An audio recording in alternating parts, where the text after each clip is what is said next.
Oo po, ipapatupad yan. Tumatakbo po yan. Kaya magiging mahigpit po tayo dyan. Kaya pansamantala ako muna po ang uupo sa enforcement para ma-enforce po natin mabuti yan. Lalo, hindi lang po sa mga dapat hulihin, pati po yun ang huhuli. Kasi meron ho mga LTO enforcers, lalo na sa probinsya, maghuhuli sila na no helmet, pero sila walang helmet.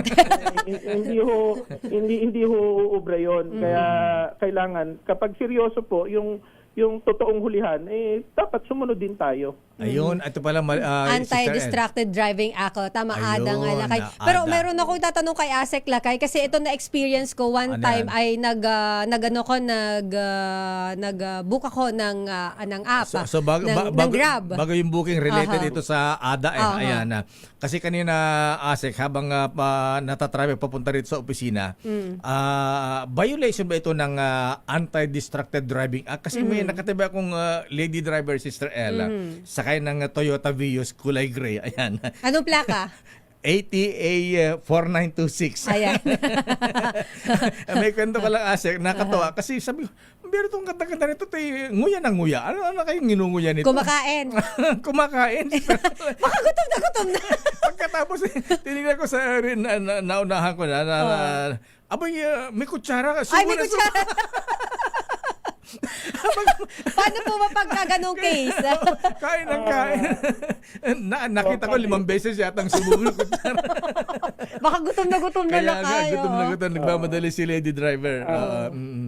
Kadeo, may maliwanag yun na merong pagkakamali on her part. Alam naman natin tayo, nagmamaneho tayo pareho.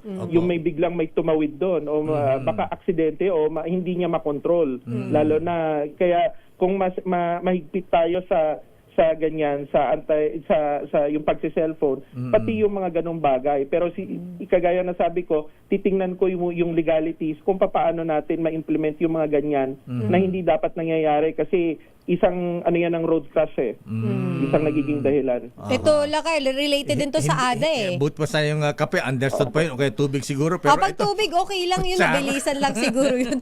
Kasi meron, yung mga TNVS driver, may mga na-experience na ako dyan, Lakay, pagka-coding ako minsan, nag-grab ako, or yung bago ngayon, yung InDrive.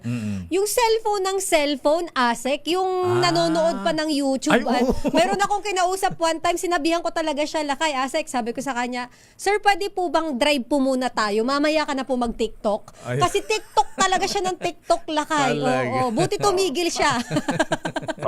Ma'am, yun, maliwanag na may violation na din yun. Kaya yung mga kababayan natin na nakakita ng mga ganyan, very active ngayon na lalo na yung mga kabataan, malaking bagay sila, nakakatulong para na nakikita natin yung mga abusadong ganyan.